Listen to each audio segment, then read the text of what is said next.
Good morning, all. First of all, congratulations to the aspirants who cleared Civil Service Preliminary Examination 2021. And best wishes for the aspirants who couldn't clear this exam. Please keep preparing because this process is the cyclic process to prepare Civil Service Examination. So you should not stop your preparation. If you couldn't clear your prelims, you have to start your preparation for mains. With this, in today's session, we'll go to General Studies paper 1 of your mains examination. Today, I am going to deal about an important topic in Indian history part.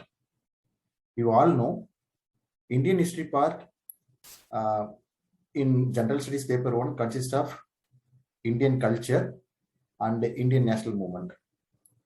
Apart from this, history part has world history also. Generally, aspirants, we focus more on world history and Indian culture. We'll be thinking that we have done enough preparation for Indian national movement part during prelims preparation. So even if you see the question papers from 2013 till now, the questions from world history are very less. So we no need to focus much on world history. So this is the important area in Indian history part. We need to focus much.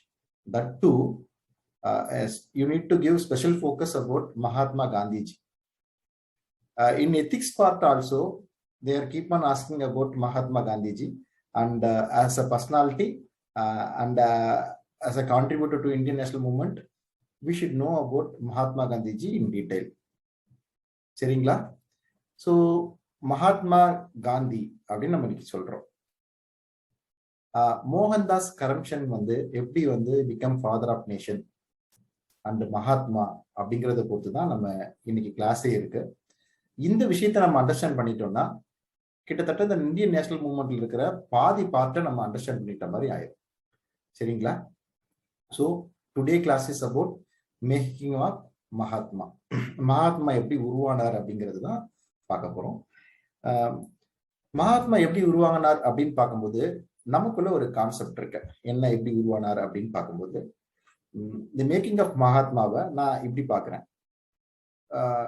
Mohandas Karamchand மகாத்மாவா father of நேஷனா ஆனது because of his thoughts, அவருடைய எண்ணங்களால. Through his techniques, அவருடைய போராட்ட முறைகளால he gathered masses and that Indian independence movement made as a mass movement. So Gandhian technique is also important.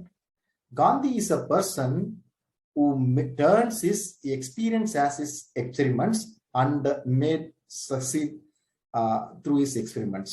So அவருடைய அனுபவ அறிவை அவர் போராட்ட முறைகளா மாற்றக்கூடிய ஒரு மனிதரா இருந்தாரு. ஸோ இதுவும் தான் காந்தியை பத்தி புரிதலுக்கு நமக்கு அடிப்படையா இருக்கு.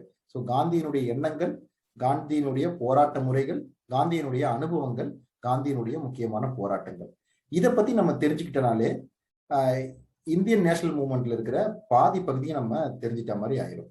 ஸோ காந்தியினுடைய எண்ணங்களை என்னன்னு பார்ப்போம். அது என்ன காந்தி எண்ணங்கள்? What are Gandhian thoughts? அதுல என்ன சிறப்பு இருக்கு? அது எப்படி மற்ற பிலாசபரோட, மற்ற அரசியல் அறிஞர்களோட எப்படி வேறுபட்டு இருக்கு? ஏன் இந்த எண்ணங்கள் மக்களை ஈர்க்கிற மாதிரி இருக்கு அப்படிங்கிற விஷயத்த முதல்ல நம்ம பார்ப்போம். காந்தியினுடைய அரசியல் எண்ணம் அப்படின்னு பாத்தீங்கன்னா, Gandhian thought on politics is Ramaraja அப்படின்னு சொல்லுவாங்க. நம்மளுடைய டிபிஎஸ்பியில ஆர்டிகல் 40லயே வில்லேஜ் பஞ்சாயத்தை எஸ்டாப்ளிஷ் பண்ணணும்னு காந்தியன் ஐடியல்ஸ் பார்த்திருக்கோம். சரிங்களா? ஸோ காந்தியன் ஐடியல்ஸ் என்னன்னா, செல்ஃப் சஃபிஷியன்ட் வில்லேஜஸ் உருவாக்கணும். அந்த வில்லேஜஸை அவங்களுக்கு தேவையான விஷயங்களை அவங்களே முடிவெடுக்கவும், அதை செயல்படுத்துறதுக்கும் உரிய அதிகாரங்களும் உரிய பணமும் இருக்கணும் அப்படிங்கிறது தான் அவருடைய ராமராஜ்ய திட்டம். Is political thought is Ramaraja and is thought on economy Sarvodaya. அவருடைய பொருளாதார எண்ணம் பொறுத்த வரைக்கும் சர்வோதயா ரொம்ப சிம்பிளான ஒரு லைஃப் ஒரு லீட் பண்ண நினைச்சாரு. இவன் இன்னும் சொல்ல போனா அவர் இந்த இண்டஸ்ட்ரியல் ரெவல்யூஷனுக்கு எதிரான எண்ணங்களையும் காந்தி வச்சிருந்தார். ஸோ காந்தியினுடைய எண்ணங்கள் பொருளாதார எண்ணங்கள் ஒரு தன்னிறைவு பொருளாதாரமா இருந்தது. உழைப்புக்கேற்ற வருமானம், தேவைக்கேற்ற சம்பளம் அப்படிங்கிற அளவுல தான் அவருடைய பொருளாதார சிந்தனை வந்து இருந்தது. சர்வோதயம் தான் அவருடைய பொருளாதார சிந்தனை. Gandhian thought on religion is, Gandhi வந்து ஈஸ்வர அல்லா தேரே நாம், ஈஸ்வரன் அப்படிங்கிறதும் அல்லாங்கிறதும் ஒரே பேர் தான் அப்படிங்கிற ஒரு செக்குலர் ஐடியா வந்து வச்சிருந்தாரு. he believes is a believer of God. வைஷ்ணவ ஜனதோ அப்படிங்கிறது தான் அவருடைய அவர் பிடிச்ச ஒரு பாடல். இன்னும் சொல்ல போனா பிரார்த்தனை கூட்டங்கள் நடத்துறது மூலியமா தான் காந்தி நிறைய பிரச்சாரங்கள் மூலியமா தான் மக்களை ரொம்ப ஈர்த்திருக்காருன்னு நம்ம எல்லாம் படிச்சிருப்போம்.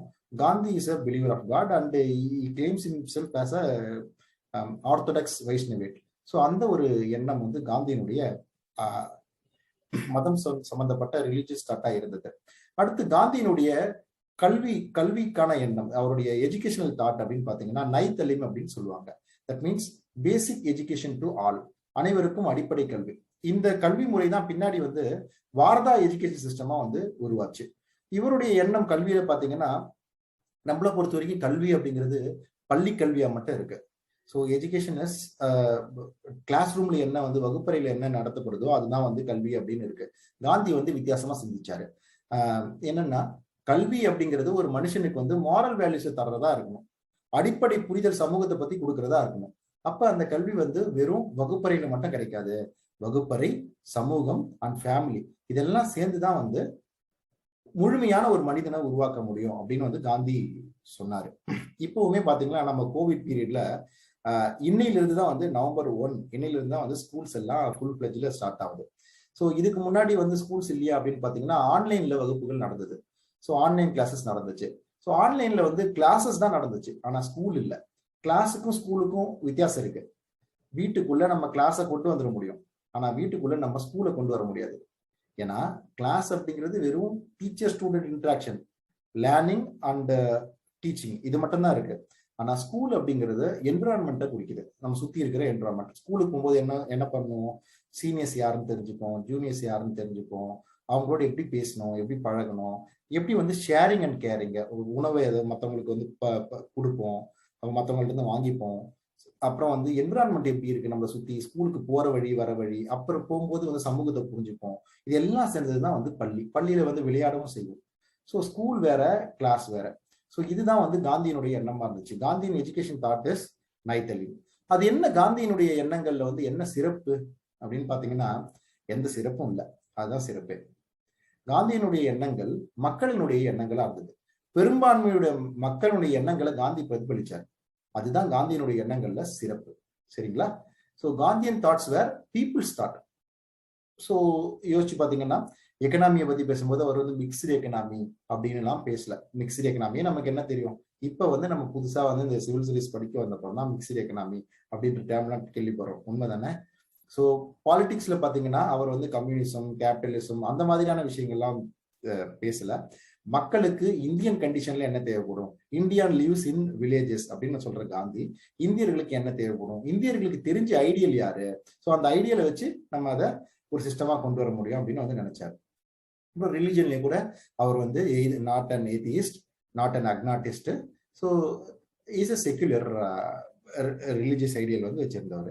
அடுத்து வந்து எஜுகேஷன்ல பாத்தீங்கன்னா கூட இந்தியாவில வந்து அந்த சமகாலத்துல ஓரியன்டல் எஜுகேஷன் கொடுக்கறதா இல்ல வெஸ்டர்ன் எஜுகேஷன் கொடுக்கறதா, அப்படியே வந்து வெஸ்டர்ன் எஜுகேஷன் கொடுத்தாலும் அதை வந்து இங்கிலீஷ்ல தர்றதா, ரீஜனல் மீடியம்ல தர்றதா, இப்படி பல குழப்பங்கள் இருக்கும்போது காந்தியினுடைய எஜுகேஷன் தாட் பாத்தீங்கன்னா வித்தியாசமா இருந்தது. மோரல் வேல்யூஸ் கொடுக்கறதா இருந்தது. ஸோ இது எல்லாமே மக்களுக்கு புதுசா அப்படின்னு பாத்தீங்கன்னா புதுசு இல்லை, இந்தியர்களுக்கு புதுசு இல்லைங்க. காந்தியினுடைய எண்ணங்கள் வந்து இந்திய மக்களுக்கு புதுசு இல்லை. அதனால காந்தியினுடைய எண்ணங்கள் வந்து மக்களுடைய எண்ணங்கள் பிரதிபலிச்சதால மக்கள் எல்லாம் காந்தி பின்னாடி தெரல ஆரம்பிச்சாங்க. சமகாலத்தில் இருந்தவங்க காந்தியை வந்து ஒரு மிகப்பெரிய துறவி, சமீபத்துல கூட சாவி அப்படிங்கிறவர் வந்து இறந்துட்டாரு. ஒரு காந்தியை பத்தி வரலாற்று நூல்கள் எல்லாம் குழந்தைகளுக்கு புரியுற மாதிரி எழுதக்கூடிய ஒரு இலக்கியவாதி. ஸோ அவர் சொல்றாரு, சமகாலத்துல காந்தியை பார்க்காம இருந்தவங்க இருக்க முடியுமா அப்படிங்கிறது வந்து சந்தேகம். ஒரு ஊர் பக்கமா காந்தி போறார் அப்படின்னா என்னன்னே தெரியாம ஒரு சாமியாரை பாக்குறது மாதிரி, ஒரு துறவியை பாக்குறது மாதிரி காந்தியை பார்க்க வந்து மக்கள் வந்தாங்க அப்படின்னு வந்து சொல்லுவாங்க. அந்த அளவுக்கு ரொம்ப ஃபெமிலியரானவும் ரொம்ப சக்தி வாய்ந்தவராகவும் காந்தி வந்து உருவானதுக்கு காரணம் அவருடைய எண்ணங்கள் தான். சரிங்களா? காந்தியினுடைய எண்ணங்கள் வந்து மக்களினுடைய எண்ணங்களா இருந்தது. அதனால மக்கள் காந்தி பின்னாடி திரண்டாங்க. இது ரொம்ப அடிப்படையான விஷயங்க, இதை புரிஞ்சுக்கணும். பாத்தீங்கன்னா காந்தியினுடைய போராட்ட முறைகள் ரொம்ப முக்கியம். காந்தியினுடைய போராட்ட முறைகளுக்காக தான் காந்தி உலகம் முழுவதும் அறியப்படுறாருன்றது உங்களுக்கு தெரியும். You know, Gandhian techniques are very peculiar and it is important contribution to the world. சரிங்களா? So even Martin Luther King எல்லாம், பின்னாடி வந்த கருப்பின போராளிகள் எல்லாம், ஈவன் நெல்சன் மண்டேலா கூட காந்தியினுடைய போராட்ட முறைகளை கையில் எடுத்ததுதான். சரிங்களா? காந்தியினுடைய போராட்ட முறைகள் வந்து ஒரு அர்த்தம் சார்ந்தது. காந்தியினுடைய போராட்ட முறைகள் வந்து ஒரு வலுவானது. அது சாதாரணமா ஒரு எஃகு கோட்டையை கூட நம்மளால தகர்த்திட முடியும். ஆனா காந்தியினுடைய சத்தியாகிரக போராட்ட முறையை வந்து தகர்க்கிறது வந்து ரொம்ப கடினமா இருந்தது. ஸோ காந்தியினுடைய போராட்ட முறைகள் பாத்தீங்கன்னா, முதல்வருடைய போராட்ட முறைகள் வந்து ஸ்ட்ரகிள், ட்ரூஸ், ஸ்ட்ரகிள்னு சொல்லுவாங்க. ஒரு போராட்ட காலம், பிறகு ஒரு அமைதி காலம், அதுக்கப்புறம் ஒரு போராட்ட காலம். ஸோ ஸ்ட்ரகிள், ட்ரூஸ், ஸ்ட்ரகிள் அப்படிங்கிறது காந்தியினுடைய ஒரு முக்கியமான வந்து ஒரு போராட்ட முறை. அது என்ன ஸ்ட்ரகிள், ட்ரூஸ், ஸ்ட்ரகிள்? காந்தியினுடைய போராட்டங்கள் எல்லாம் பாத்தீங்கன்னா அதிக அளவுல மக்களை திரட்டி செய்யப்பட்ட போராட்டம். சரிங்களா? அதுவும் வந்து இந்த ஒத்துழையாமை இயக்கம்னு படிப்போம், நான் கோஆபரேஷன் மூவ்மெண்ட் 1920ல. இதுதான் இந்தியாலேயே அதிகமான மக்கள் பங்கேற்ற ஒரு இயக்கமா இருந்தது. பெண்கள் பங்கேற்றாங்க, பழங்குடியினர் பங்கேற்றார்கள், இந்து முஸ்லீம்னு மத வேறுபாடு இல்லாம பல பேர் பங்கேற்ற ஒரு போராட்டமா வந்து அந்த போராட்டம் இருந்தது. இந்த மாதிரியான ஒரு மனித திரளை உருவாக்கக்கூடிய ஒரு போராட்டம், மக்கள் திரளை உருவாக்கக்கூடிய போராட்டம். நீண்ட காலம் இந்த மனித திருச்சியால ஒரு போராட்டத்தை வந்து நடத்திட்டே இருக்க முடியுமா அப்படின்னா அது முடியாதுன்னு காந்தி வந்து உண்மையா நம்பி இருந்தாரு. சரிங்களா? சோ நம்ம சமகால போராட்டம் கூட எடுத்துக்கலாம். ஜல்லிக்கட்டுக்காக நம்ம ஒரு போராட்டம் வந்து பண்ணோம். அந்த ஜல்லிக்கட்டு போராட்டம் வந்து நீண்ட நெடுகாலம் வந்து நிலைச்சிருக்க முடியல. அது போராட்டம் வெற்றியா தோல்வியான்னு கேட்டாங்கன்னா that is subject to analyse. சரிங்களா? அதை வந்து முழுமையா வந்து என்னன்னு சொல்லிட முடியாது. ஸோ இப்படி இருக்கும்போது காந்தியினுடைய போராட்ட முறை வந்து ஸ்ட்ரகிள் டு ஸ்ட்ரகிள் வந்து ரொம்ப வலிமையா இருந்தது. மக்களை வந்து நல்லா புரிஞ்சு வச்சுக்கிறதுனால காந்தி அந்த போராட்ட முறையை வந்து எடுத்தாருன்னு நான் சொல்லுவேன்.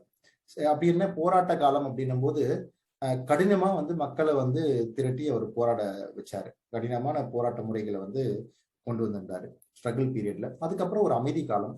அமைதி காலத்துல வந்து அவர் வந்து இவங்களோட பிரிட்டிஷோடையோ இல்ல மற்ற தலைவர்களையோ ஒப்பந்தங்கள் போடுறது, அவங்களோட சமாதானமா பேசுறது, அதுக்கான முயற்சிகளையும் காந்தி வந்து எடுத்தாரு. அதுக்கப்புறம் பின்னாடி அந்த முயற்சிகள்லாம் எடுபடலைன்னா, முயற்சிகள்லாம் பலனளிக்கல அப்படின்னா அவர் வந்து திரும்ப வந்து போராட்டத்தை வந்து மேற்கொண்டார். அதனாலதான் காந்தியினுடைய 3 முக்கிய போராட்டங்கள் நமக்கு தெரியும். அது என்ன 3 முக்கிய போராட்டங்கள் பாத்தீங்கன்னா, நான் cooperation movement, civil disobedience movement, quit India movement. நான் கோஆபரேஷன் மூவ்மெண்ட் வந்து நடந்தது 1920ல, சிவில் டிசோபீடியன்ஸ் மூவ்மெண்ட் நடந்தது 1930ல, குவிட் இந்தியா மூவ்மெண்ட் நடந்தது 1942ல. இப்படி 3 முக்கிய போராட்டங்களுக்கு இடையிலுமே நிறைய இடைவெளி வந்து இருந்தது காந்தியினுடைய ஒரு முக்கியமான ஒரு போராட்ட முறை. சரிங்களா? அடுத்த அவருடைய போராட்ட முறைன்னு பாத்தீங்கன்னா பிரஷர், காம்ப்ரமைஸ், பிரஷர் அப்படின்னு வந்து சொல்ல முடியும். அதை அப்படின்னா என்னன்னா, British as a policy of carrot and stick. So they will be giving carrot to us and they will be having in another hand they will be having a stick also. So அதுக்கு எதிராக காந்தி உருவாக்குனது தான் வந்து pressure, compromise, pressure. பாத்தீங்கன்னா நான் cooperation movement போது மிகப்பெரிய ஒரு பிரஷர் வந்து காந்தி வந்து கொடுப்பாரு. அதுக்கப்புறம் சிவில் டிசோபீடியன்ஸ் மூவ்மெண்ட்ல வந்து ஒரு 11 பாயிண்ட் அல்டிமேட்டம்னு ஒரு 11 அம்ச கோரிக்கையை வந்து விடுவாரு. பெரிய அளவில் மக்களை திருட்டி போராடுவாரு. அதுக்கப்புறம் காந்தி இர்வினோட ஒரு ஒப்பந்தம் போட்டு அந்த போராட்டத்தை வந்து முடிச்சு வச்சுக்குவாரு. ஸோ ஒரு காம்ப்ரமைஸ்க்கு வருவாரு. ஸோ அந்த கேரட் அண்ட் ஸ்டிக் பாலிசிக்கு எதிராக காந்தி வச்சிருந்த பாலிசிக்கு பேர் தான் பிரஷர், காம்ப்ரமைஸ், பிரஷர்னு நம்ம சொல்லுவோம். இது ரெண்டும் முக்கியமான ஒரு டெக்னிக். அந்த டெக்னிக்கான அடிப்படை வந்து அந்த போராட்ட முறை எப்படி இருந்ததுன்னா சத்தியாகிரகம் அப்படிங்கிறது தான் இருந்தது.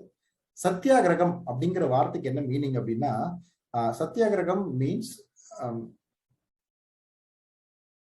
சத்தியாகிரகம் அப்படிங்கிற வார்த்தைக்கு அர்த்தம் பாத்தீங்கன்னா ஹோல்டிங் ஃபைர்லி டு ட்ரூத் அப்படின்னு அர்த்தம். சத்தியத்தை ஆகிரகித்தல், சத்தியத்தை தழுவுதல் அப்படிங்கிறது தான் சத்தியாகிரகம் அப்படிங்கிற ஒரு வார்த்தைக்கு. ஸோ அவர் வந்து அவருடைய புத்தகத்தை கூட என்ன பேர் வச்சாரு, சத்திய சோதனை அப்படின்னு தான் வச்சாரு. ஸோ அவர் வந்து சத்தியத்தை வந்து முழுமையா நம்பினார். நம்ம அவருடைய ஆட்டோபயோகிராஃபில இருந்து நமக்கு தெரியும், அவர் வந்து ஒரு ஹரிச்சந்திர புராணம், ஹரிச்சந்திரனுடைய கதைகளையும் சிரவணனுடைய கதைகளையும் சிறு வயசுலேயே கேட்டு வளர்ந்ததுனால அவர் வந்து உண்மையின் மேல ஒரு பற்றுதல் கொண்டவரா இருந்தாரு. இந்த உண்மையின் மீதான பற்றுதலுக்கான அடுத்த வடிவம் தான், போராட்ட வடிவம் தான் சத்தியாகிரகம். இது வந்து ஒரு பேசிவ் ரெசிஸ்டன்ஸ் மெத்தடு. சரிங்களா? இந்த சொல் வந்து உருவானது வந்து ஒரு ஒரு முக்கியமான ஃபேக்டுங்க. இது நிறைய பேருக்கு தெரியாது ஆக்சுவலா. ஸோ இந்த டேர்ம் வந்து அவர் சவுத் ஆப்பிரிக்கால இருக்கும்போது உருவானது. சரிங்களா? அவர் இந்தியன் ஒப்பீனியன் அப்படின்ற ஒரு நியூஸ் பேப்பர் நடத்திட்டு இருந்தாரு. அவருடைய கிராண்ட்சன்னான மங்கள்லால் காந்தி அப்படிங்கிறவர் வந்து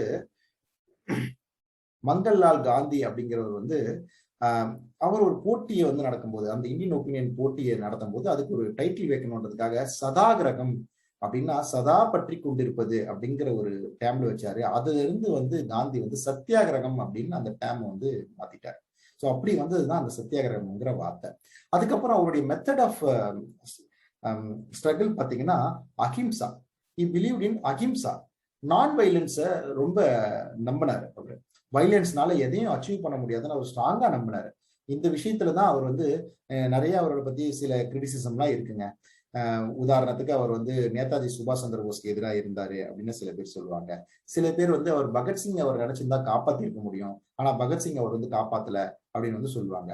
சில பேர் காந்தியை வந்து சௌரி சௌரா இன்சிடென்ட்டுக்கு அப்புறம் நான் கோஆபரேஷன் மூவ்மெண்ட்டை சாதாரணமா விட்டுட்டாரு அப்படின்னு வந்து சொல்லுவாங்க. ஸோ இந்த காம்ப்ரமைஸ்க்கெல்லாம் பதில் இருக்குங்க. காந்தி வந்து என்னன்னா அகிம்சைய நம்பினாரு. அந்த அகிம்சைக்கு எதிராக எந்த வழியில போய் அந்த அந்த எண்ட் ரிசல்ட்டை வந்து அடைஞ்சாலும் அதனால எந்த பயனும் இல்லை அப்படின்னு வந்து காந்தி வந்து ஸ்ட்ராங்கா நம்பினாரு. சரிங்களா? அதனாலதான் அவருடைய நேம் வந்து இன்னமும் நிக்குது. சரிங்களா? சோ அவருக்கு வந்து எண்டு முக்கியமா மீன் முக்கியமா அப்படின்னா மீன்ஸ் தான் முக்கியம், வழிமுறைகள் தான் முக்கியம். வெற்றி தோல்விங்கிறது இல்லை, வழிமுறைகள் தான் முக்கியம். நம்ம ஆஸ்பிரன்ஸ் கூட காந்தியை நம்ம இடத்துல நினைச்சுக்க வேண்டியதா இருக்கு. நம்ம வந்து உண்மையா உழைச்சோம்னா, உண்மையா இந்த சிவில் சர்வீஸ் ஃபீல்ட்ல படிச்சோம்னா கண்டிப்பா நமக்கு வந்து வெற்றின்றது உறுதி செய்யப்பட்ட ஒன்று. அது இல்லாம நம்ம இங்க கற்றுக்கிற கல்வி வந்து ஒருமையில் தான் கற்ற கல்வி ஒருவருக்கு எழுமையும் ஏமாப்பு உடைத்து அப்படிங்கிற மாதிரி அந்த கல்வியான வந்து ஒரு பலமுடைய நமக்கு ஒரு பெரிய கருவியா வந்து இருக்கும் அப்படிங்கிறது வந்து காந்தி மூலியமா நம்ம இங்க தெரிஞ்சுக்கலாம். சரிங்களா? ஸோ காந்தியினுடைய டெக்னிக் வந்து ரொம்ப முக்கியமானது, ரொம்ப வலிமையானது. இந்த அகிம்சையை வந்து என்னன்னு சொல்லுவாங்க அப்படின்னா பேசிவ் ரெசிஸ்டன்ஸ் அப்படின்னு சொல்லுவாங்க. ரெசிஸ்டன்ஸ் தான், எதிர்ப்பு தான், ஆனா வந்து அதை ஆக்டிவா எதிர்க்கல, பேசிவா எதிர்க்கிறோம். இந்த பேசிவா எதிர்க்கிறதுக்கு தான் மிகப்பெரிய ஒரு ஆத்ம சக்தி தேவைப்படுது. அதனாலதான் இந்த பேசிவ் ரெசிஸ்டன்ஸ் ஆத்ம சக்தின்னு சொல்லுவாங்க. ஆத்ம சக்தி அப்படின்னா என்னென்ன, பேசிவ் ரெசிஸ்டன்ஸ்னா என்னன்னா, நம்ம திருப்பூர் குமரனுடைய எடுத்துக்காட்டை பார்ப்போம். திருப்பூர் குமரனை பத்தி நீங்க கேள்விப்பட்டிருப்பீங்க. திருப்பூர் குமரன் வந்து காந்தியினுடைய போராட்டத்துக்காக திருப்பூர்ல வந்து கொடியை எடுத்துட்டு போகும்போது, கொடியை எடுத்துட்டு போறியா அப்படின்னு வந்து அவர் மேல லட்டி சார்ஜ் பண்றாங்க. அதுக்காக வந்து உடனே வந்து அவர் பதிலுக்கு வந்து திரும்ப தாக்கணும்னா அது பேர் ஆக்டிவ் ரெசிஸ்டன்ஸ் ஆயிடும். அது வந்து காந்தியினுடைய முறை கிடையாது. ஸோ திரும்ப அவர் வந்து தாக்கல. சரிங்களா? திரும்ப வந்து அவர் தாக்கல. ஆனா அவர் என்ன பண்றாரு, திரும்ப ஓடவும் ஓடல. தட் மீன்ஸ் அவர் ரெசிஸ்டன்ஸே கொடுக்கலன்னு அர்த்தம். அடிச்சுட்டா திரும்ப போயிட்டானா ரெசிஸ்டன்ஸே பண்ணலன்னு அர்த்தம். அப்ப அது போராட்டமே இல்லை. ஆனா அவர் வந்து அவர் போராட்டத்தை தொடர்ந்தாரு. அது பேர் தான் passive resistance. That means I am resisting you by the way of continuing my struggle, my agitation. So அதுதான் வந்து பேசிவ் ரெசிஸ்டன்ஸ், அதுதான் அகிம்சை. இது வந்து காந்தியினுடைய ஒரு முக்கியமான டெக்னிக்ங்க. ஸோ இந்த டெக்னிக்ல என்ன சிறப்பு அப்படின்னு பாத்தீங்கன்னா, காந்தியினுடைய தாட்ஸ் சொல்லும் போது ஒரு சிறப்பு சொன்னேன். காந்தியினுடைய எண்ணங்கள் வந்து மக்களினுடைய எண்ணங்களா இருந்தது. Gandhian thoughts were people's thought. And about Gandhian technique, what is Gandhian technique? Gandhian technique is very simple, that anyone can follow Gandhian technique. எல்லாராலையும் பின்பற்றக்கூடிய போராட்ட முறைகளை காந்தி வச்சிருந்தாருங்க. அதனால காந்தியன் டெக்னிக் வந்து ரொம்ப ரொம்ப சக்சஸ்ஃபுல்லா இருந்துச்சு அப்படின்னு தான் நம்ம பார்க்கணும். உதாரணமா பாத்தீங்கன்னா, நம்ம வாஞ்சிநாதன் நமக்கு தெரிஞ்ச எக்ஸ்பீரியன்ஸ்ல இருந்தே பார்ப்போமே. வாஞ்சிநாதன் வந்து ஆஸ்துரையை வந்து மணியாச்சி அப்படிங்கிற ஒரு ரயில் நிலையத்துல வந்து சுட்டு கொன்றாரு அப்படின்னு நீங்க எல்லாம் படிச்சிருப்பீங்க. சரியா? சுட்டுட்ட அப்புறம் என்ன பண்ணாரு?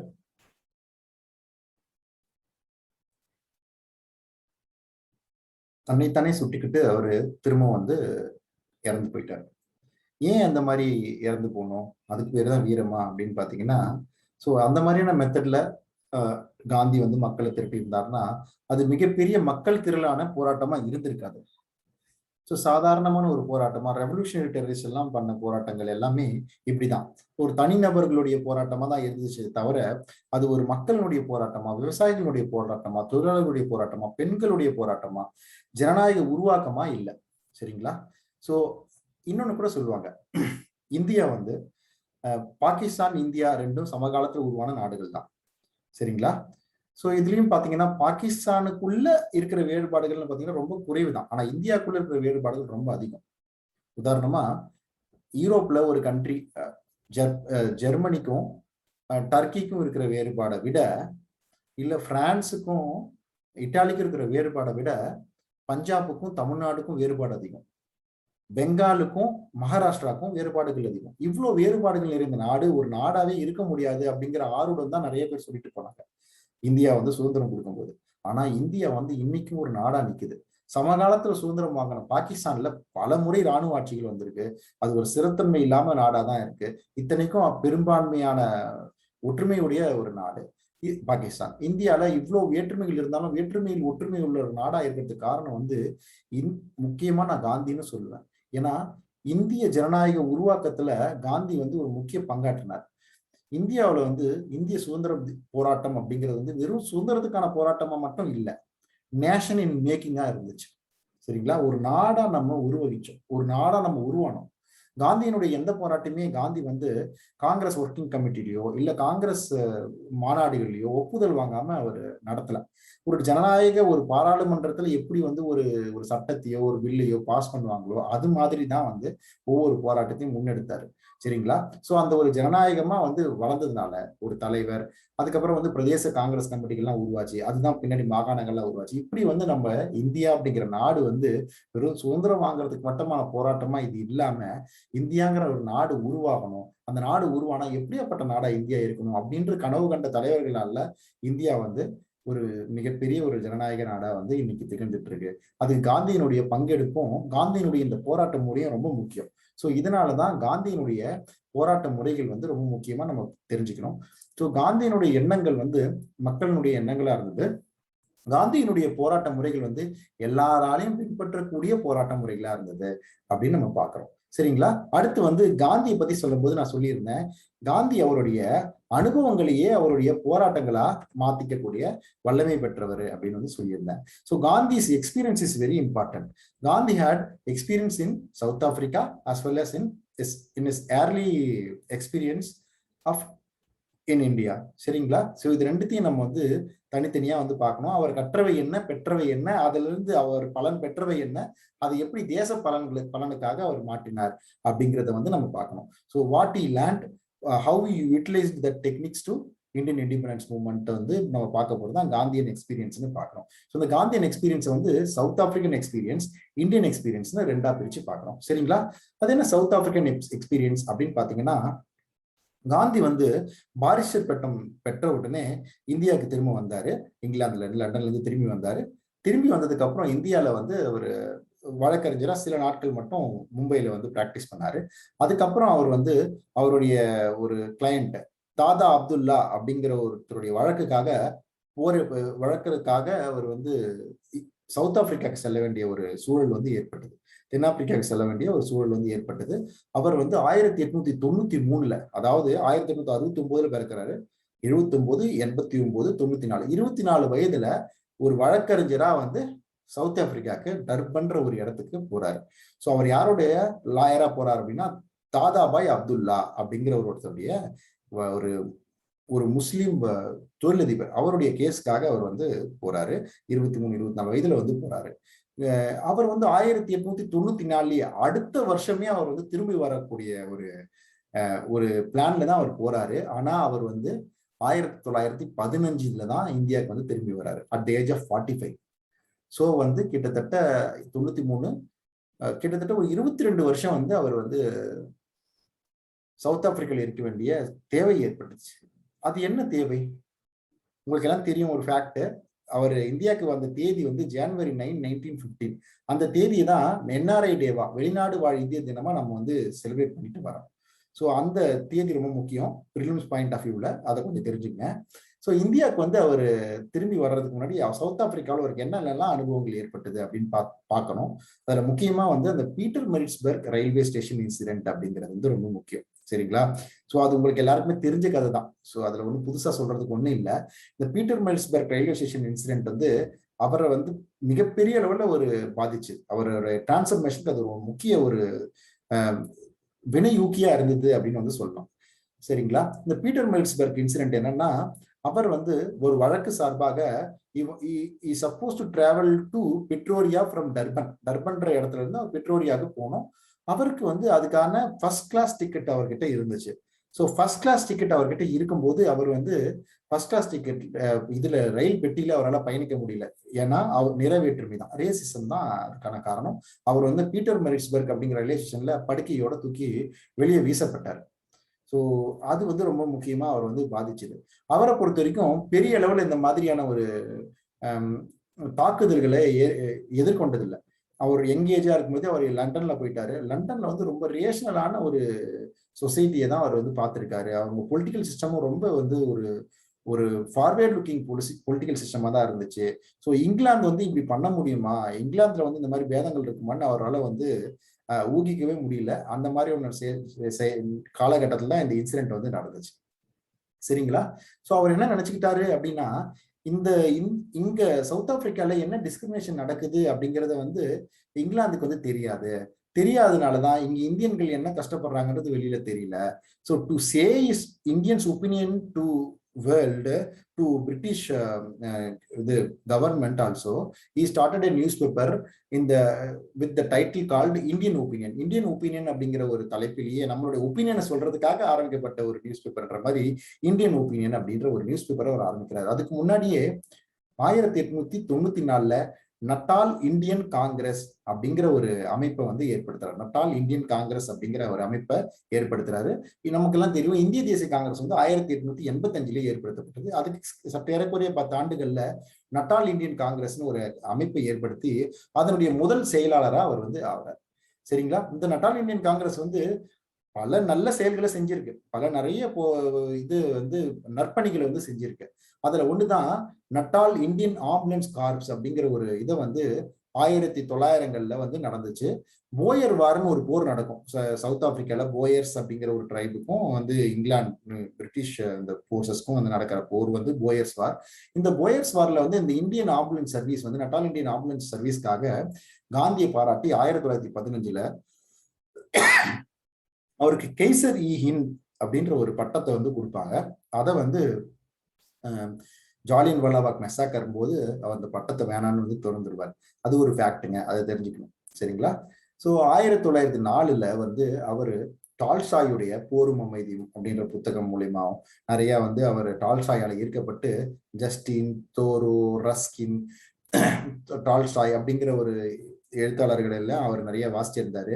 ஸோ அதுலேயும் முக்கியமா டால்ஸ்டாயால ஈர்க்கப்பட்டு அவர் வந்து போனிக்ஸ் பண்ணை, Tolstoy farm or Phoenix farm அப்படிங்கிற ஒரு பண்ணையை வந்து ஏற்படுத்தினார். சபர்மதி ஆசிரமங்களுக்கெல்லாம் முன்னோடி. சரிங்களா?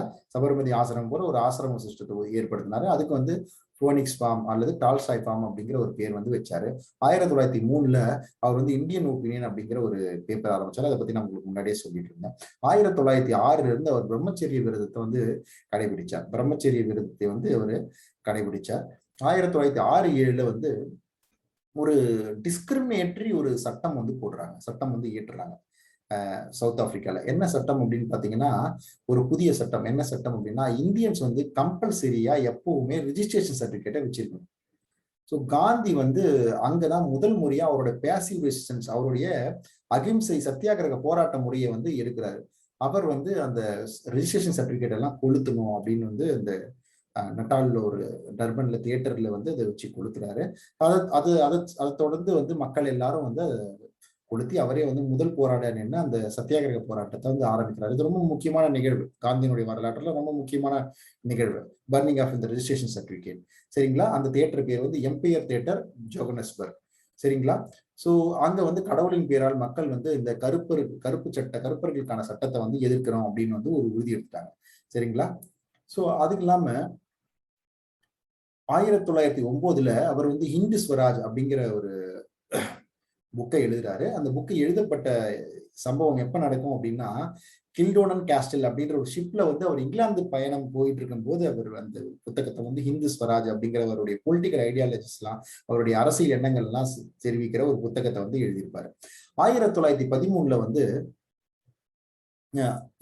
கிறிஸ்துவர் இல்லாத அனைத்து திருமணங்களுமே வந்து செல்லாது அப்படிங்கிற மாதிரியான ஒரு சட்டத்தை வந்து ஜெனரல் ஸ்மட்ஸ் அப்படிங்கிற ஒரு போடுவார். அதை வந்து சுப்ரீம் கோர்ட் வந்து உறுதிப்படுத்திடும். ஸோ ஜெனரல் ஸ்மட்ஸ் ஆக்ட் அப்படின்னு அதை சொல்லுவாங்க.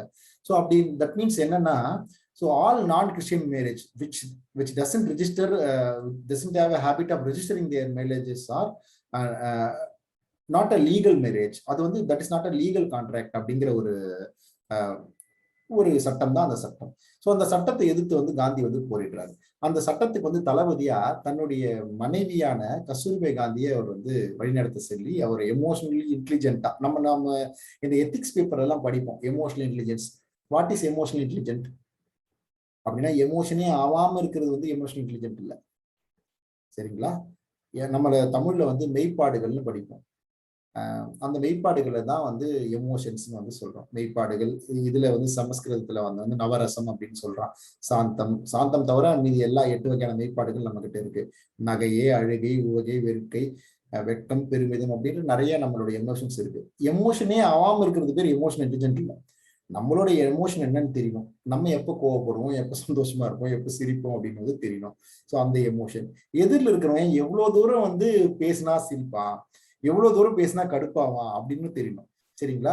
நம்ம எமோஷனையும் எதிரில் இருக்கிற எமோஷனையும் ஹேண்டில் பண்றது பேர் தான், எப்படி பயன்படுத்துறோம் அப்படிங்கிறது, எப்படி நிர்வகிக்கிறது பேர் தான் எமோஷனல் இன்டெலிஜென்ஸ். அந்த எமோஷனல் இன்டெலிஜென்ஸ்ல ஒரு சிறந்த ஒரு மனிதரா வந்து நான் காந்தியை பல சம்பவங்கள்ல பாக்குறேன். ஸோ காந்தியை எதிர்த்து யாருமே பேசவே முடியாதுங்க. உண்மையை சொல்ல போனா பல பேர் எழுதியிருக்காங்க, எள்ளு போட்டா என்ன எடுப்பாங்க அப்படின்னு வந்து ஒரு பழமொழியை கேள்விப்பட்டிருக்கீங்களா இல்லையா? காந்தியோட கூட்டத்துல அவ்வளவு மக்கள் இருந்தாலும் காந்தியோட பேச்சை கேட்கறதுக்கு எல்லாரும் அமைதியா இருந்த சம்பவங்கள்லாம் வந்து வரலாற்றுல நிகழ்வுகள் நடந்திருக்கு. ஸோ அந்த மாதிரி எமோஷனலி இன்டெலிஜென்டான ஆளு காந்தி, இன்டெலிஜென்டான நபர்.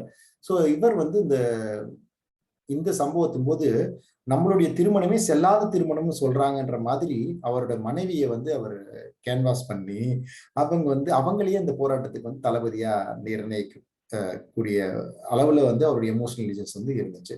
ஸோ அது ரொம்ப முக்கியமா நம்ம பார்க்கணும். சரிங்களா? ஸோ ஜெனரல் ஸ்மட்ஸ் வந்து அவர் ஏற்படுத்தின இமிகிரேஷன் பில்லு, போல் டாக்ஸ், அதை எடுத்துலாம் வந்து பலவிதமான போராட்டங்கள் வந்து காந்தி வந்து முன்னெடுத்தாரு. அவருடைய போராட்டத்துல ரொம்ப முக்கியமான போராட்டம் வந்து கோல் மைனஸ் ஸ்ட்ரைக். சவுத் ஆப்பிரிக்கால கோல் மைனஸ் ஸ்ட்ரைக் வந்து அவர் முன்னெடுத்து செஞ்சாரு. சரிங்களா? ஸோ இவர் காந்தியால அவங்க நிறைய பேர் வந்து பயன்பெற்றாங்க. காந்தியினுடைய தேவையும் வந்து அங்க தென்னாப்பிரிக்கால இருந்துச்சு. ஒரு கன்சல்டேட் பண்ணி காந்தி வந்து தென்னாப்பிரிக்காவில கற்றவை அப்படின்னா என்னன்னு பாத்தீங்கன்னா, Gandhi understood the real colonial face of British. So இது வரைக்கும் அவருக்கு அந்த பெரிய அதை பத்தியான புரிதல் இல்லாம இருந்ததுங்க. தென்னாப்பிரிக்கால he understood. Then he has seen mini India in south ஆப்பிரிக்காங்க. அங்க தமிழர்களும் இருந்தாங்க, குஜராத்திகளும் இருந்தாங்க, இந்துக்களும் இருந்தாங்க. அவருடைய கிளைண்டே வந்து ஒரு முஸ்லீம் தான் அப்படின்னு பார்த்தோம். இந்துக்கள், முஸ்லீம்கள், வேற வேற மொழி பேசுறவங்க, வேற வேற இனத்தை சேர்ந்தவங்க, வேற வேற மதத்தை சேர்ந்தவங்க எல்லாம் பொதுவான ஒரு பிரச்சனைக்காக ஒண்ணு சேர்க்க முடியும் அப்படிங்கிற அனுபவம் வந்து காந்திக்கு வந்து தென்னாப்பிரிக்கால ஏற்பட்டதுங்க. இது 2 உண்மையான பிரிட்டிஷோட முகத்தை வந்து தெரிஞ்சுட்டாரு. தென்னாப்பிரிக்கால வந்து இந்தியர்கள் எப்படி ஒருங்கிணைக்கிறது வந்து கத்துக்கிட்டாருங்க. ஸோ அப்புறம் வந்து அவருக்கு வந்து சத்தியாகிரக போராட்ட முறையை கொடுத்ததே வந்து இந்த தென்னாப்பிரிக்கா தாங்க. ஸோ அந்த தென்னாப்பிரிக்கால அது மட்டும் இல்லாம தென்னாப்பிரிக்கால இருக்கும்போது இந்தியால ஒரு நிறைய ஃபேன்ஸ் ஆயிட்டாங்க. தென்னாப்பிரிக்கால இருக்கும்போது இந்தியால வந்து காந்திக்கு வந்து நிறைய பேரும் புகழும் வந்து கிடைச்சதுங்க. இந்தியால இருந்து இந்திய தேசிய காங்கிரஸின் சார்பாக வந்து கோபாலகிருஷ்ண கோகலே வந்து சவுத் ஆப்பிரிக்காவுக்கு போயிட்டு காந்திக்கு வந்து சப்போர்ட் பண்ணியிருப்பாருங்க. ஸோ அப்ப நம்ம கூட தெரியும், நமக்குலாம் ஒரு ஃபேக்ட் தெரியும், காந்தியினுடைய அரசியல் குரு, political mentor of Gandhi is Gopalakrishna கோகலேங்க. சர்வன்ஸ் ஆஃப் இந்தியா சொசைட்டி அப்படிங்கிற ஒரு அமைப்பு வந்து அவர் நடத்தியிருந்தாரு. அந்த சொசைட்டில கடைசி வரைக்கும் காந்தி மெம்பர் ஆக முடியல. பட் ஆனா காந்தியோட பொலிட்டிக்கல் மென்டார் வந்து கோபாலகிருஷ்ண கோகலே தாங்க. கோபாலகிருஷ்ண கோகலேயோட அட்வைஸ் எடுத்துக்கிட்டு தான் காந்தி வந்து பாரத் தர்ஷன், உண்மையான இந்தியாவை வந்து புரிஞ்சுக்கணும், இந்தியாவை புரிஞ்சுட்டு தான் நம்ம வந்து ஒரு போராட்டத்தில் ஈடுபடணும்ன்றால இந்தியாவை புரிஞ்சுக்கணுன்றதுக்காக அவர் வந்ததுக்கு பேர் தாங்க பாரத் தர்ஷன். இப்ப கூட நம்ம முசோரியில நம்ம ட்ரைனிங்ல பார்ட் வந்து பாத்தீங்கன்னா பாரத் தர்ஷன் அப்படிங்கிறது வந்து நம்ம ட்ரைனிங்ல ஒரு பார்ட்டா இருக்குங்க. ஸோ அதுக்கும் வந்து காந்தி தான் வந்து காரணம் அப்படின்னு வந்து தெரியும். ஸோ இப்போ இந்த கோபாலகிருஷ்ண கோகலே, இவர்களுடைய நட்பு, அப்புறம் இந்தியாவுடைய ஃபேம், இதெல்லாம் வந்து சவுத் ஆப்பிரிக்கால அவர் கிடைச்ச அனுபவங்க.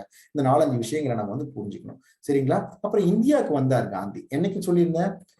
ஜனவரி 9th 1915. அவர் இந்தியாவுக்கு வந்த உடனே என்ன பண்ணாரு அப்படின்றது வந்து பார்ப்போம். இந்தியாவுக்கு வந்த உடனே காந்தி வந்து 3 முக்கியமான போராட்டங்களை வந்து முன்னெடுத்தாருங்க. இந்த 3 முக்கியமான போராட்டங்கள் என்னன்னு பாத்தீங்கன்னா, சம்பரன் சத்தியாகிரகா, அகமதாபாத் மில் ஸ்ட்ரைக், கேதா சத்தியாகிரகா. இந்த 3 வந்து காந்தியுடைய இந்திய போராட்டங்கள்ங்க.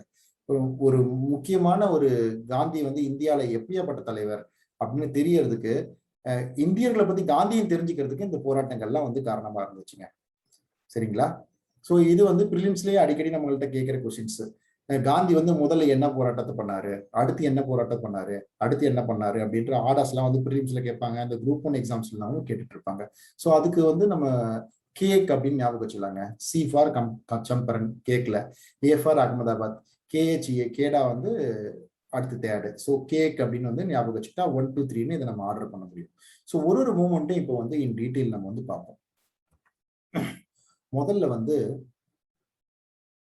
அவருடைய சம்பரன் சத்தியாகிரகம். இது சம்பரன் சத்தியாகிரகம் எப்படி நடந்துச்சு அப்படிங்கறத நான் வந்து பிரீஃபா உங்களுக்கு சொல்றேன். முதல்ல வந்து காந்தி வந்து முதல் முறையா காந்தி வந்து வெளியில வந்து பேசின நிகழ்வு, பெரிய கூட்டத்துல பேசின நிகழ்வு அப்படின்னு பாத்தீங்கன்னா, நம்ம மதன் மோகன் மாளவியா அவர் வந்து உருவாக்கின சென்ட்ரல் இந்து யூனிவர்சிட்டி, வாரணாசியில வந்து central Hindu university, central Hindu ஸ்கூலை வந்து உருவாக்குனது அன்னி பெசன்ட் படிச்சிருப்போம். சென்ட்ரல் இந்து யூனிவர்சிட்டி உருவாக்குனது வந்து மதன் மோகன் மாளவியாங்க. அவர் உருவாக்குன அந்த ஸ்கூல், அந்த யூனிவர்சிட்டி போது ஓப்பனிங் போது தான் காந்தி முதலியா வந்து பப்ளிக் அப்பீரியன்ஸ் வந்து பேசுறாரு. காந்தி தொடர்ந்து விவசாயிகளுடைய ஆதரவா, தொழிலாளர்களுக்கு ஆதரவா பேசிட்டு இருக்காரு. அவர் வந்து இந்த காங்கிரஸ் கூட்டங்களையே வந்து வெறுத்தார். முதல்ல என்ன ஏன் வெறுத்தார் அப்படின்னா, சுதந்திரம் அப்படிங்கிறது இங்க இருக்கிற தலைவர்களால மட்டும் கிடைச்சிடாது. காங்கிரஸ் வந்து அந்த காலத்துல வழக்கறிஞர்களாலையும் ஒரு நியூஸ் பேப்பர் நடத்துற எடிட்டர்ஸாலையும் நிறைஞ்சிருந்தது. அவங்களால மட்டும் வந்து சுதந்திரம் வந்து கிடைச்சிடாதுங்க. உண்மையான சுதந்திரம் வந்து விவசாயிகளாலையும் கிராமத்து மக்களாலையும் தான் கிடைக்கும். அவர்களுக்கு தான் உண்மையான சுதந்திரம் வேணும் அப்படின்னு வந்து காந்தி வந்து ஆழமா அழுத்தமா பேசிட்டு இருந்தாருங்க. அவர் பேசினத ராஜ்குமார் சுக்லா அப்படிங்கிற ஒரு டீச்சர் கேட்டுட்டு காந்திய சம்பரன் அப்படிங்கிற அவங்க ஊர்ல நடந்த பிரச்சனைக்கு ஒரு தீர்வு இவர் தான் கொடுக்க முடியும் அப்படின்ட்டு கால்டு காந்தி டு சம்பரன். ராஜ்குமார் சுக்லா அந்த அந்த நேம் நம்ம வந்து ஞாபகம் வச்சுக்கணும். So Rajkumar Shukla invited Gandhi to Champaran. So அப்படி என்ன சம்பரன்ல என்ன பிரச்சனை நடந்துச்சுன்னு நமக்கு தெரிஞ்சுக்கணும். சம்பரன் அப்படிங்கிறது வந்து பீகார்ல இருக்கிற ஒரு ஊர், சம்பரன் டிஸ்ட்ரிக்ட் இருக்கு. ஸோ இந்த சம்பரன் டிஸ்ட்ரிக்ட்ல என்ன பிரச்சனை அப்படின்னு பாத்தீங்கன்னா, நம்மளுடைய இன்னைக்குமே நம்மளுடைய விவசாயம் அப்படின்னு பாத்தீங்கன்னா தன்னிறைவு விவசாயம் அப்படின்னு சொல்ல முடியாது. ஏன்னா ஒரு இடத்துல வந்து கோதுமையே விளையுது, ஒரு இடத்துல அரிசியே விளையுது, நமக்கு தேவையான எல்லாத்தையும் நம்மளே வந்து உற்பத்தி எல்லாம் செஞ்சிடல. அப்பவும் நம்மளுடைய விவசாயம் வந்து தன்னிறைவு விவசாயமா இல்லை. ஆனா கமர்ஷியல் அக்ரிகல்ச்சர். அதாவது பிரிட்டிஷ்க்கு என்ன தேவையோ அந்த மாதிரியான விவசாயத்தை மட்டும் தான் நம்ம வந்து பண்ணிட்டு இருந்தாங்க. சரிங்களா? சோ அப்படி ஒரு முறை அங்க இருந்தது. அந்த முறைக்கு பேர் வந்து தீன் கதியா சிஸ்டம் அப்படின்னு பேரு. ஓகே, அப்படின்னா என்னன்னா, ஒரு 20 பங்குல 3 பங்கு வந்து கண்டிப்பா நீங்க வந்து இண்டிகோ அப்படிங்கிற நீல சாயத்தை தரக்கூடிய ஒரு பயிரை தான் நம்ம பயிரிடணும், அந்த சம்பரன் மாவட்டத்தில் இருக்கிறவங்க. சரிங்களா? அதுக்கு அந்த பயிரை வந்து கொள்முதல் செய்யறது பிரிட்டிஷ் முதலாளிகள் வந்து அதை கொள்முதல் செஞ்சுப்பாங்க. ஸோ அந்த முறைக்கு வெறும் தீன் கதியா சிஸ்டம் அப்படின்னு வந்து பேரு. சரிங்களா? அந்த தீன் கதியா சிஸ்டம்ல என்ன பிரச்சனை அப்படின்னு பாத்தீங்கன்னா, இது வரைக்கும் பிரச்சனை இல்லாம தான் போச்சு. இண்டிகோ வந்து அவன் வாங்கிப்பான், தேவைக்கு வந்து பணம் ஏதாவது கொடுத்துருவான். இப்ப ஜெர்மனியில வந்து செயற்கை சாயங்கள், ஆர்டிபிஷியல் இண்டிகோ வந்து கண்டுபிடிச்சிடறான். சோ அதனால அந்த வந்து இயற்கை சாயத்துக்கும் இந்த செடிக்கும் வந்து தேவையில்லாம போயிருது. தேவையில்லாம போன உடனே இங்க அட்லீஸ்ட் அந்த தீன்கதை சிஸ்டம் வந்து எண்டாவது பண்ணி இருந்திருக்கணும். அதையும் பண்ணல. இவங்க கண்டிப்பா அதை வச்சுதான் ஆகணும். ஆனா அதை வந்து பிரிட்டிஷும் வாங்கிக்காது. சோ அந்த இடத்தையும் வேற எதுக்கு பயன்படுத்திக்க முடியாது, ஆனா லாபமும் கிடைக்காது அப்படிங்கிற ஒரு சூழ்நிலையில மிகப்பெரிய ஒரு வறுமையும் பஞ்சமும் ஏற்பட்டது. சோ இதுதான் எதிர்த்து வந்து காந்தி வந்து போராட போறாருங்க. காந்தி வந்து முதல் முறையா அந்த ஊருக்கு இறங்கணும் அப்படின்னும் போதே அங்க இருக்கிற டிஸ்ட்ரிக்ட் கலெக்டர் வந்து அதுக்கு பேன் பண்ணிட்டாருங்க. சோ ஆனா அவர் சட்டத்தை மறுத்து முதல் முறையா அந்த இடத்துல இறங்குறாரு. சம்பரன்ல வந்து அவருடைய செயல்கள் வந்து செய்ய போறாரு. அதனால இந்த மூமெண்ட்டை first civil disciplines movement of Gandhi in India அப்படின்னு சொல்லலாம். முதல் சட்ட மறுப்பு இயக்கம் இந்தியாவில், காந்தியினுடைய முதல் சட்ட மறுப்பு போராட்டம் அப்படின்னு பாத்தீங்கன்னா அது சம்பரன் சத்தியாகிரகம் தாங்க. அவர் வந்து அந்த சட்டத்தை மறுத்து போனதுனால. சரிங்களா? சோ அவர் வந்து சம்பரன்ல போயிட்டு நிறைய நற்பணிகள் எல்லாம் செய்யறாரு. ஸோ காந்தி வந்து இந்த போராட்டங்கள்ல அவருக்கு முதல் முறையா பாப்பு அப்படின்ற ஒரு பேர் கிடைக்குது. பாப்புன்னா ஃபாதர் அப்படின்னு வந்து சொல்றாரு. சரிங்களா? சான் ராவுட் அப்படிங்கிறது தான் வந்து அவரை பாப்பு அப்படின்னு வந்து சொல்றாரு. நேருவும் அவரை வந்து பாப்புன்னு அடிக்கடி கூப்பிடுவாரு. ஸோ நேரு தான் considered himself Gandhi as his father. And Mahatma அப்படிங்கிற ஒரு வார்த்தையை இங்கிருந்தே அவர் கிடைக்க ஆரம்பிச்சு. மகாத்மா மீன்ஸ் கிரேட் சோல்ங்க. சரிங்களா? ஸோ கணேஷ் வித்யாத்ரி அப்படிங்கிற ஒருத்தர் தான் காந்தியை வந்து இங்க அழைச்சிட்டு வந்த சுக்லாக்கு வந்து காந்தியுடைய தென்னாப்பிரிக்காவில் அவர் செஞ்ச போராட்டங்கள்லாம் சொல்லியிருப்பார். ஸோ நான் ஏற்கனவே உங்களுக்கு மென்ஷன் பண்ணியிருந்தேன், தென்னாப்பிரிக்காலேயே அவருக்கு வந்து நல்ல ஃபேம் கிடைச்சிருந்துச்சு அப்படின்ட்டு. சரிங்களா? ஸோ இவர் தொடர்ந்து இந்த போராட்டம் பண்ணதுனால பீகார் அரசு என்ன பண்ணுச்சு, a committee to enquire this Tinkathia system இது என்னன்னு என்கொயரி பண்றதுக்கு ஒரு கமிட்டி வந்து அப்பாயிண்ட் பண்ணாங்க. அந்த கமிட்டியில வந்து காந்தியும் ஒரு மெம்பரா இருந்தாருங்க. 1917 இந்த கமிட்டி நடந்துச்சு. இந்த கமிட்டியோட எண்ட்ல வந்து சம்பரான் அக்ரேரியன் ஆக்ட் அப்படின்ற ஒரு சட்டம் வந்து நிறைவேற்றப்பட்டது. இந்த சட்டத்தின்படி என்ன நடந்துச்சு அப்படின்னா, காந்திக்கு வந்து மிகப்பெரிய ஒரு வெற்றி கிடைச்சுங்க இந்த போராட்டத்துல. அவங்களுக்கு தேவையான ரிலீஃப் கிடைச்சிச்சு, ரிலீஃப் அமௌண்ட்டும் கிடைச்சிச்சு இத்தனை நாளைக்கு. அதுக்கப்புறம் இந்த தீன்கதி சிஸ்டமும் ஒரு முடிவுக்கு வந்ததுங்க. ஸோ இது வந்து விவசாயிகளுக்காக பிரிட்டிஷ் முதலாளிகளை எதிர்த்து காந்தி செஞ்ச ஒரு போராட்டம். அது வந்து ஒரு வெற்றிகரமா முடிஞ்சிச்சுங்க. ஸோ இது வந்து சம்பரன் சத்தியாகிரகா. அடுத்து நம்ம தெரிஞ்சுக்க போறது பாத்தீங்கன்னா, அகமதாபாத் மில் ஸ்ட்ரைக். அகமதாபாத், சூரத் அப்படிங்கிற இடங்கள்லாம் நிறைய நெசவாலைகள் நிறைஞ்ச இடங்க. அன்னைக்கு நான் ஒரு டேட்டால படிச்சேன். ஆக்சுவலா அந்த காலத்துல சமகாலத்துல வந்து கல்கத்தாக்கு அடுத்தபடியா மிகப்பெரிய நகரமா இருந்தது வந்து அகமதாபாத்துங்க. கல்கத்தாக்கு அடுத்தபடியா மிகப்பெரிய நகரமா இருந்தது வந்து அகமதாபாத். ஏன்னா அங்க வந்து நிறைய தொழிற்சாலைகள் வந்து நிறைஞ்சிருக்கு. இந்த அகமதாபாத் மில் ஸ்ட்ரைக் அப்படிங்கிறது வந்து எதுல நடந்துச்சு, ஏன் நடந்துச்சு அப்படின்னு பாத்தீங்கன்னா, அகமதாபாத் மில்லுல ஒர்க் பண்ணிட்டு இருந்த தொழிலாளிகளுக்கு பிளேக் அந்த சமயத்தில் நடந்ததுனால, அந்த பிளேக் நேரத்துல அவங்க தொழிற்சாலைக்கு வர முடியாதுன்றதுக்காக பிளேக் போனஸ்ன்னு ஒரு ஃபண்ட் அவங்களுக்கு வந்து கொடுத்துருந்தாங்க. To sustain them self. அவங்க வந்து வாழ்றதுக்காக அவங்களுக்கு வந்து இந்த பிளேக் போனஸ் அப்படின்ற ஒரு போனஸ் வந்து கொடுத்துருந்தாங்க. ஆனா அந்த போனஸ் வந்து சடனா வந்து நிறுத்திட்டாங்க. சடனா அந்த போனஸ் நிறுத்திட்டதுனால என்ன ஆச்சு அப்படின்னா, தொழிலாளிகள்லாம் போராட்டத்தில் இறங்கணும் அப்படின்னு வந்து பார்த்தாங்க. ஸோ காந்தி வந்து இந்த போராட்டத்துக்கு வந்து தலைமை ஏற்றாருங்க. தலைமை ஏற்று என்ன பண்ணாருன்னா, உண்ணாவிரதம் இருந்தாரு. First Gandhi's hunger strike. Hunger strike அவர் நிறையாத்துக்கு இருந்திருக்காரு. உபவாசமும் நிறைய முறை இருந்திருக்காரு. இந்த பூனா பேக்ட் போதும் பல இடத்துல அவர் உண்ணாவிரதம் இருந்திருக்காரு. ஈவன் நம்ம சுதந்திரத்துக்கு அப்புறமா கூட இந்து முஸ்லீம் ஒற்றுமையை வலியுறுத்தி வந்து அவர் உண்ணாவிரதம் இருந்து அது மூலியமா பல உயிர்களை காப்பாற்றி இருக்காருங்க. ஸோ அந்த உண்ணாவிரதத்தை முதல் முறையா இந்தியால அவர் வந்து எடுத்தது வந்து அகமதாபாத் மில் ஸ்ட்ரைக்ல தாங்க. ஸோ இந்த மில் வந்து இந்தியர்களுக்கே சொந்தமான ஒரு மில் தான். அம்பாலால் சாராபாய் அப்படிங்கிற ஒரு மில் ஓனருக்கான அந்த சொந்தமான மில் தான் Ahmedabad mill strike. Ambalal Sarabhai sister is Anusuyabai Sarabhai, Anusuya Ben Sarabhai. Anusuya Ben Sarabhai was the follower of Gandhi. So அது மூலியமாவும் காந்திக்கு வந்து இந்த அகமதாபாத் மில் ஸ்ட்ரைக்ல மிகப்பெரிய ஒரு வெற்றி கிடைச்சது. 35% ஆஃப் ஹைக் வந்து அவங்களுக்கு வந்து வேஜ்ல கிடைச்சது. அது ஒரு மிகப்பெரிய ஒரு வெற்றி இல்லையா?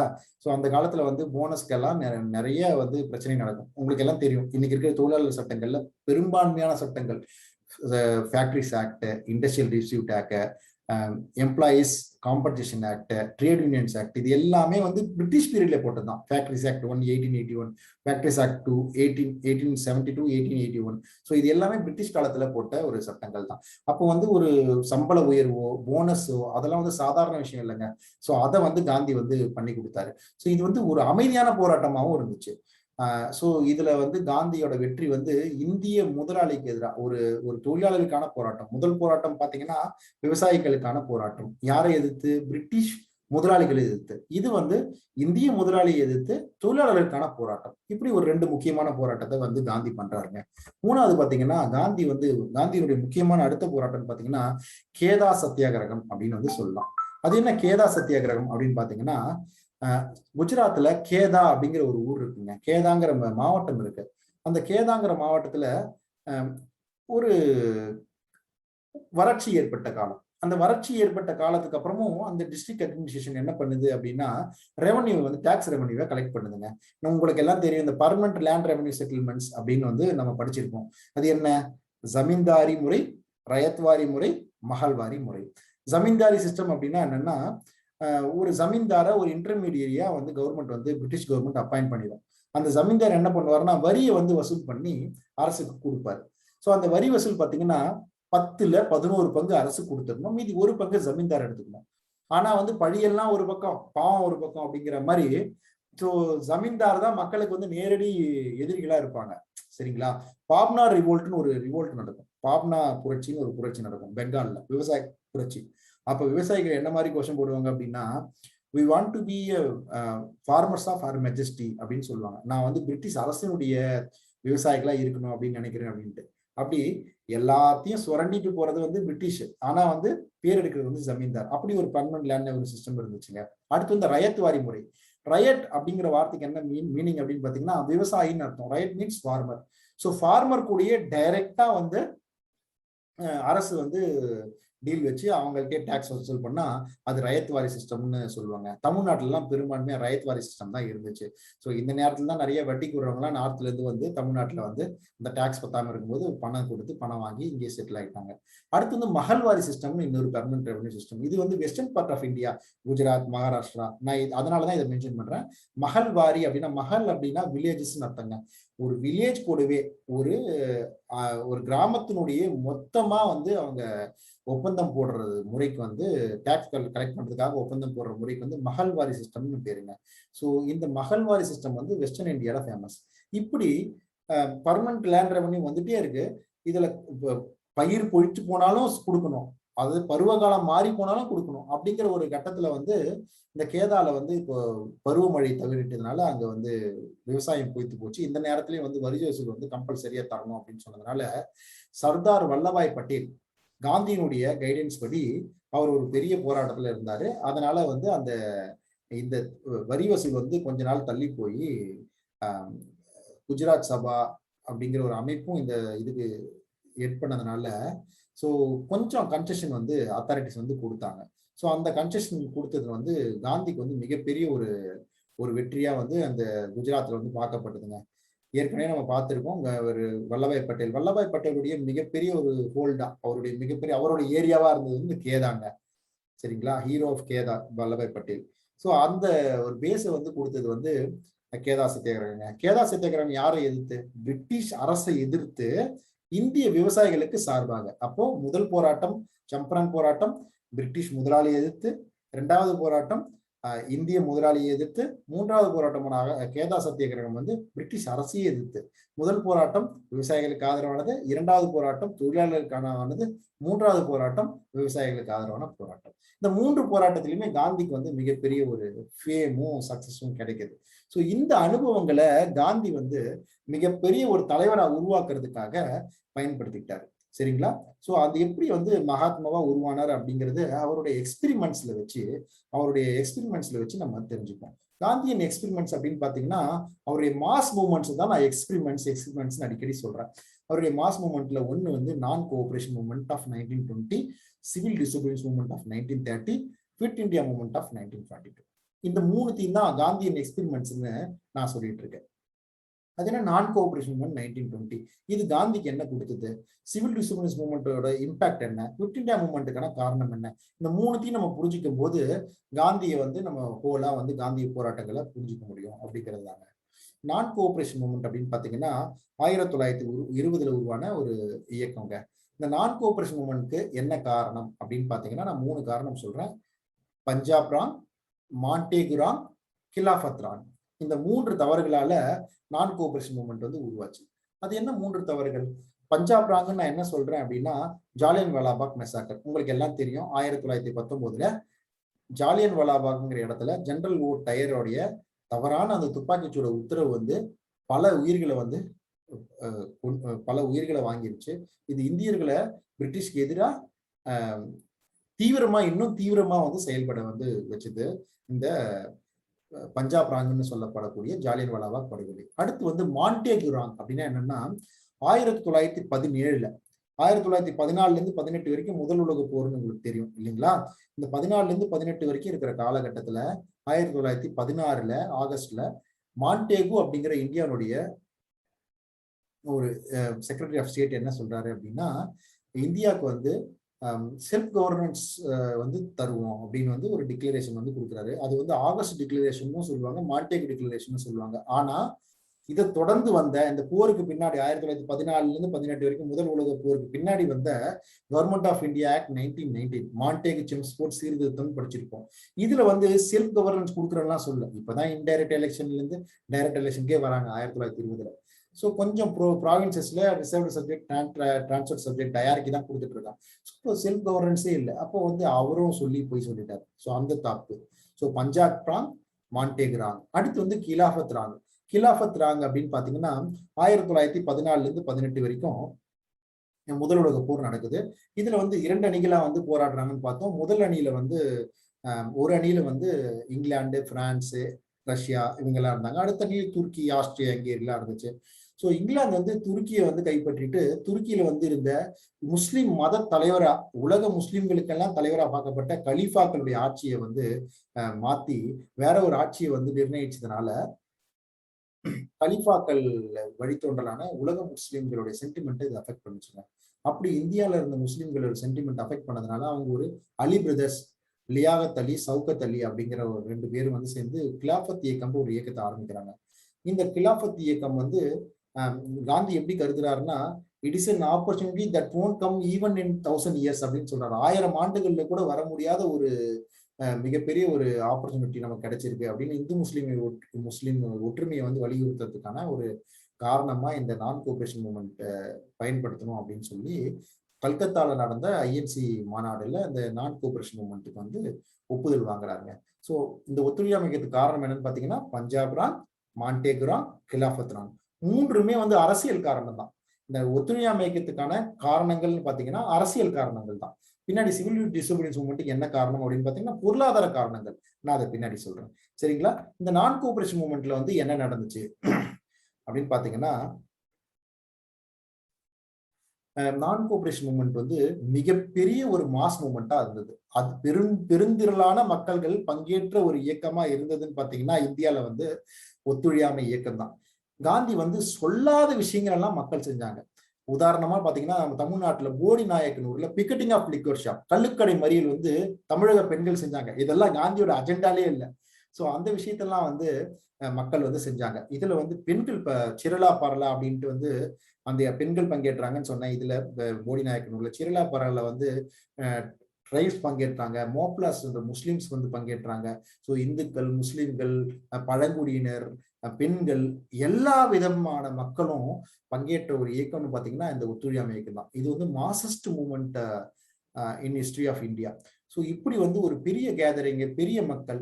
ஸோ காந்தி சொல்றாரு, if this movement goes successful in the same momentum Swaraj will be achieved within a இயர்னு சொல்றாரு. ஒரு வருஷத்துக்குள்ள சுயராஜ்யம் வந்து பெற்று தரப்படும் அப்படின்னு வந்து சொல்லக்கூடிய நிலைமையில என்ன ஆச்சு, என்ன ட்விஸ்ட் ஸ்டோரியில அப்படின்னு பாத்தீங்கன்னா, காந்தி வந்து பர்தோலிங்கிற ஒரு இடத்துக்கு போயிடுறாரு. குஜராத்ல கேதா பக்கத்துல, கேதா மாவட்டத்துல பர்தோலிங்கிற ஒரு இடத்துல போயிட்டு காங்கிரஸ் ஒர்க்கிங் கமிட்டி, காங்கிரஸ் காரிய கமிட்டின்னு படிப்போம் இல்லையா, 15 பேர் அந்த குழுல.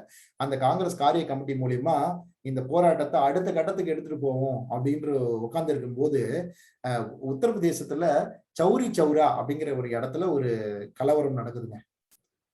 அந்த கலவரம் என்ன நடந்துச்சு அப்படின்னு பாத்தீங்கன்னா, அங்க ஒரு ஒரு ஒரு போயட்டை வந்து, ஒரு கவிஞரை வந்து போலீஸ் அரெஸ்ட் பண்ணிடுவாங்க. அந்த அரெஸ்ட் பண்ணி வச்சிருக்கும் போது ஒரு வயலண்ட் மாப், எப்பவுமே மாபுக்குன்னு ஒரு மென்டாலிட்டி இருக்கும் இல்லையா, அந்த மாப் வந்து போயிட்டு உத்தரப்பிரதேசல இருந்து அந்த சௌரி சௌரா போலீஸ் ஸ்டேஷனை வந்து தீக்கிரையாக்கி 22 போலீஸ் மேன் வந்து அதுல இறந்துட்டாங்க. இது வந்து பிப்ரவரி 5 1922 நடந்த ஒரு இன்சிடென்ட். ஸோ இது வந்து காந்தியினுடைய மனசை வந்து பெருசும் பாதிச்சது. அதனால காந்தி வந்து இந்த ஒத்துழையாமை இயக்க போராட்டத்தையே வந்து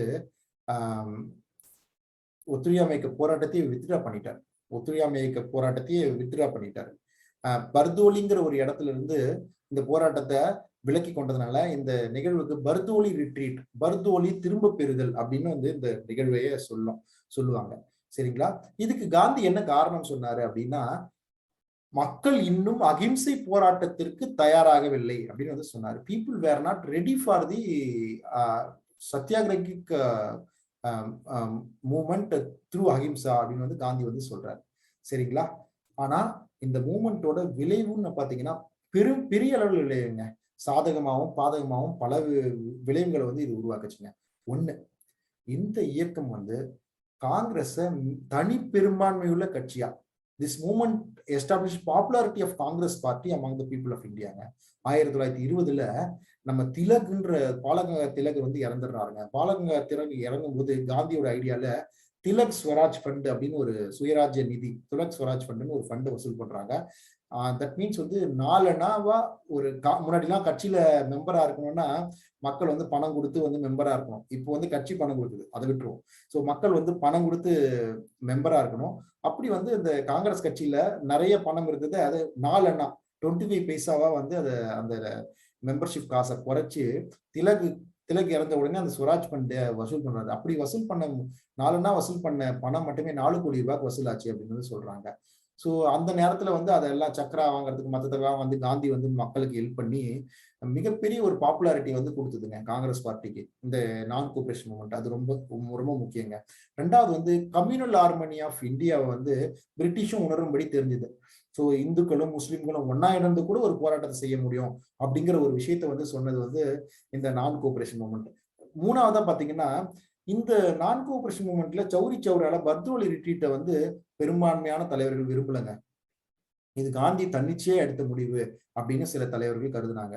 ஈவன் வந்து CR தாஸ், மோதிலால் நேரு இவங்க எல்லாருமே கூட இந்த இந்த பர்தோலி ரிட்ரீட்டை வந்து எதிர்த்தாங்க. ஆனா காந்தி எதிர்த்து ஒன்றும் சொல்ல முடியாது. ஆனா வந்து இந்த பெரிய அளவு ஒரு எதிர்ப்பு இருந்துச்சு non cooperation movement. So making of காந்தியில வந்து காந்தி எப்படி வந்து வளர்ந்துட்டாருன்னு பார்த்திருப்போம். முதல்ல வந்து கோபாலகிருஷ்ண கோகலேயோட சீடரா வந்து இந்தியாக்குள்ள வர்றாரு.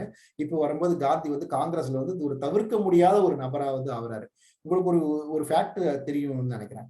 1924 பெல்காம்ல நடந்த இந்திய தேசிய காங்கிரஸ் மாநாடுல ஒரே மாநாட்டுல மட்டும்தான் காந்தி வந்து இந்திய தேசிய காங்கிரசினுடைய தலைவரா இருந்தார். ஸோ காந்தி தலைவரா இல்லையே தவிர காந்தி தலைமை தாங்கி இருந்தார். நீங்க லீடர்ன்றது முக்கியம் இல்லை, ஆனா அந்த லீடர்ஷிப் உங்கள்ட்ட இருக்கான்றதுதான் முக்கியம். சரிங்களா? காந்தி அந்த லகானை வந்து கையிலேயே வச்சுட்டு இருந்தார். ஸோ காந்தியை பத்தி நம்ம நிறைய பார்த்திருக்கோம். காந்தி வந்து நம்மளுடைய எந்த விதமான அரசியல் போஸ்டிங்லயும் இல்லை. பிரதமரா இல்லை, குடியரசுத் தலைவரா இல்லை, அவர் மன்னர் கிடையாது, பரம்பரையா பணக்காரர் கிடையாது. இப்படி இருக்கிறவங்க தான் ஒரு நாட்டுல இருக்கிற இந்த நாணயத்திலேயோ அல்ல இந்த ரூபாயிலையோ வந்து அவங்களுடைய படம் பிடிச்சிருக்கும். ஆனா நம்ம நாட்டுல வந்து காந்தியுடைய படம் பிடிக்கப்பட்டிருக்கு. இப்படிதான் மோகன்தாஸ் அப்படிங்கிறது வந்து கொஞ்சம் கொஞ்சமா வந்து காந்தியா வந்து பரிணமிக்கிறார். ஸோ இப்படி காந்தியா பரிணமிச்சதுல இன்னும் 2 முக்கியமான மூவ்மெண்ட் வந்து மக்களுடைய நெருங்கி வந்து 2 மூவ்மெண்ட் பாத்தீங்கன்னா, ஒண்ணு வந்து உப்பு சத்தியாகிரகம், சிவில் டிசோபீடியன்ஸ் மூவ்மெண்டான உப்பு சத்தியாகிரகம், சால்ட் சத்தியாகிரகம். அடுத்து வந்து குவிட் இந்தியா மூவ்மெண்ட். இந்த 2 இயக்கத்தையும் வந்து அடுத்த வகுப்புல நம்ம வந்து இன்னும் விரிவா பார்ப்போங்க. ஸோ இந்த 1 மணி நேரத்துக்குள்ள என்னால அதை கவர் பண்ண முடியல. அடுத்த வகுப்புல வந்து இதை பத்தி இன்னும் விரிவா வந்து நம்ம பார்ப்போம். ஸோ காந்தி வந்து ரொம்ப முக்கியமான பர்சனாலிட்டி நம்ம படிக்கிறதுக்கு இந்தியன் ஹிஸ்டரியில. காந்தியை படிச்சாலே ஹிஸ்டரி படிச்ச மாதிரி தான். ஸோ நம்ம ஹிஸ்டரி மட்டும் இல்லாம எத்திக்ஸ்லயும் காந்தியுடைய வார்த்தைகளையும் காந்தியுடைய வாழ்க்கையை நம்ம எழுத முடியும். இந்த புரிதல் இருக்கும்போது உங்களால உங்களுடைய இந்தியன் நேஷனல் மூவ்மெண்டோட பேப்பர்லையும் உங்களுடைய எத்திக்ஸ் பேப்பர்லையும் சேர்த்தே உங்களால எழுத முடியும்னு பாக்குறாங்க. ஸோ ஃபர்தரா ஏதாவது இம்ப்ரூவ்மெண்ட் பண்ணி அடுத்த இந்த சிவில் டிசோபீடியன்ஸ் மூவ்மெண்ட்டையும் குவிட் இந்தியா மூவ்மெண்ட்டையும் நம்ம சேர்த்து அடுத்த வகுப்புல நம்ம தொடர்ந்து வந்து முடிச்சிருவோம். அடுத்த மீதி இருக்கிற முக்கியமான பகுதிகள் இந்தியன் கல்ச்சர்ல இருக்கிற ஆர்கிடெக்சர், ஆர்ட் பார்ட், இந்த பார்ட் எல்லாமும் சேர்த்து வந்து மெயின்ஸ்க்காக நம்ம பார்ப்போம். All the very best to you all. ரொம்ப நல்லா படிங்க. கடினமா வந்து எழுதி பாருங்க. எழுதுறது தான் முக்கியம். எழுதி பாருங்க, பயிற்சி பண்ணுங்க, வெற்றி நிச்சயம். நன்றி.